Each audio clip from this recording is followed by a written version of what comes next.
Doctor Hamid فاروق بخاری صاحب، حجر اسود ہمارے لیے بہت ہی محترم ہے کہ بوسہ گاہ رسول ہے، پتھر ہے، لیکن ہمارے دل میں اس کی عزت اور احترام اور وقار ہے۔ یہ ہستیاں جن میں حضرت امام حسن اور امام حسین اور سیدہ فاطمہ سر فہرست ہیں، یہ بھی تو بوسہ گاہ رسول ہے۔ کیا ہمارے دلوں میں، عامت المسلمین کے دلوں میں، ان کی اتنی ہی عزت اور وقار اور احترام ہے اور اتنی ہی طلب ہے؟ ایک تو یہ۔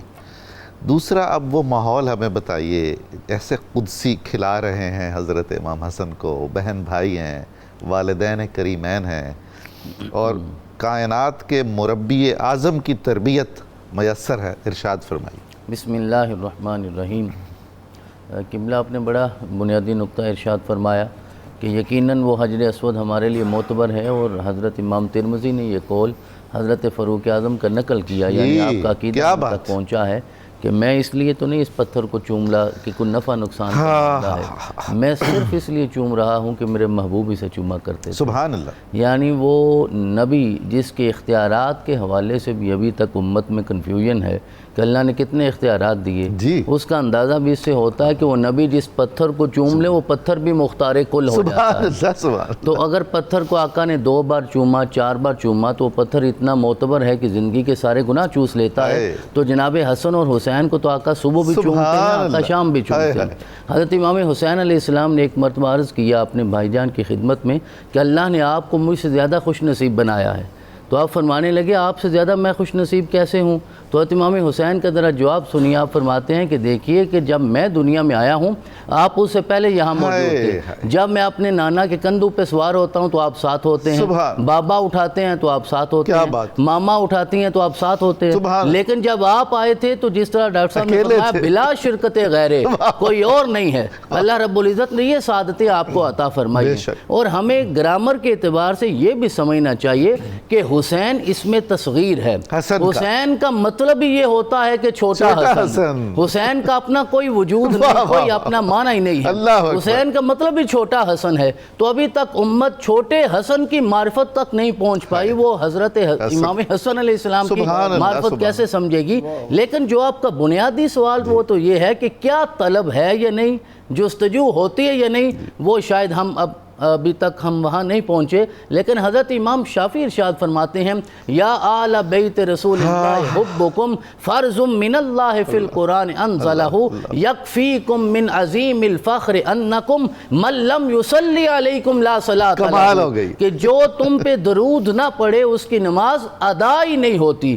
قبول ہونا تو بات کی بات ہے، وہ جب نامہ اعمال کھلیں گے تو پتہ چلے گا کس کی قبول ہوتی ہے نہیں ہوتی۔ تو آپ کا فتویٰ یہ ہے، کبھی حنفیوں کو حضرت امام شافعی کا فتویٰ بھی مان ہی لینا چاہیے۔ تو امام شافعی کا فتویٰ یہ ہے کہ اس کی نماز ہی نہیں ہوتی جس کے دل میں ان دونوں ہستیوں کی محبت موجود نہ ہو، سرداران جنت کی محبت موجود نہ ہو تو نماز ادا ہی نہیں ہوتی۔ اور اللہ نے قرآن میں اسے فرض کر کے نازل کیا ہے، جس طرح نماز کو فرض کیا ہے، جس طرح روزے کو فرض کیا ہے، جس طرح زکوٰۃ اور حج کو فرض کیا ہے، جس طرح حجر اسود کو چومنا معتبر ہے، جس طرح صفا مروہ پہ دوڑنا سعی کرنا معتبر ہے، مقام ابراہیم کو مصلی بنانا معتبر ہے، اسی طرح ان دونوں سے محبت کرنا بھی معتبر ہے۔ جب تک نہیں ہوگی تو ایمان مکمل نہیں ہوگا۔ حضرت ضیاء الامت حضرت جسٹس پیر محمد کرم شاہ الازہری رحمۃ اللہ علیہ فرمایا کرتے تھے اہل بیت سے محبت کرنا صرف ایمان نہیں ہے، یہ تو ایمان کی بھی جان ہے۔ یعنی جو ان 2 ہستیوں سے محبت نہ کرے وہ سمجھے کہ اس کے ایمان کی جان ہی نکل گئی ہے۔ اگر آپ اپنے ایمان کو زندہ رکھنا چاہتے ہیں تو ان دونوں سے وابستہ ہونا ہوگا۔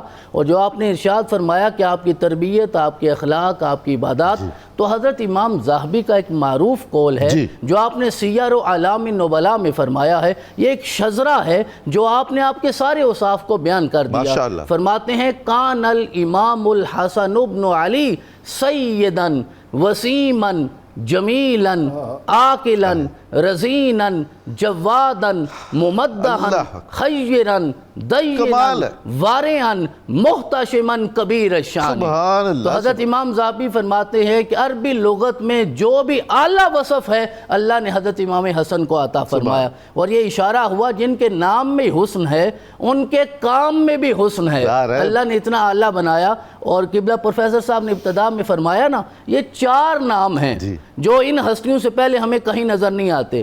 میرے اور آپ کے جناب محمد الرسول اللہ سے، ہمارے محمد سے پہلے کائنات میں کوئی محمد نہ تھا، ہمارے علی سے پہلے کوئی علی نہ تھا، حسن سے پہلے کوئی حسن نہ تھا، حسین سے پہلے کوئی حسین نہ تھا، بلکہ میری عقیدت تو یہ کہتی ہے ان کے بعد بھی کوئی اور نہیں ہے۔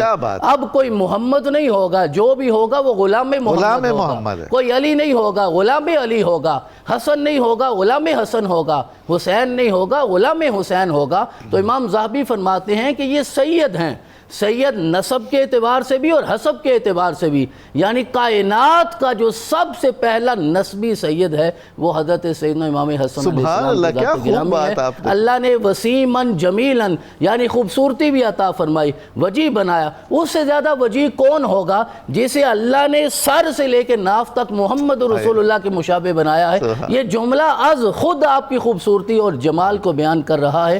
حضرت قبلہ پیر صاحب فرماتے ہیں ہمیں کسی سے محبت ہو تو جمال کی وجہ سے ہوتی ہے، کبھی کمال کی وجہ سے ہوتی ہے، اور کبھی نوال کی وجہ سے ہوتی ہے۔ آج کے ہمارے ممدوح وہ ہیں جو صاحب جمال بھی ہیں، صاحب کمال بھی ہیں، صاحب نوال بھی ہیں۔ آپ نے ابتدا میں ارشاد فرمایا 3 مرتبہ آپ نے اپنا سارا مال صدقہ کیا۔ سارا مال صدقہ کرنا بھی بڑی سخاوت ہے، لیکن 50 لاکھ مربع میل لکھ کر دینا یہ اس سے بڑی سخاوت ہے۔ اسی لیے اللہ حضرت نے فرمایا وہ حسن مجتبہ سید الاسخیاء راقب دوش عزت پہ لاکھوں۔ سبحان اللہ، سبحان اللہ، سبحان اللہ۔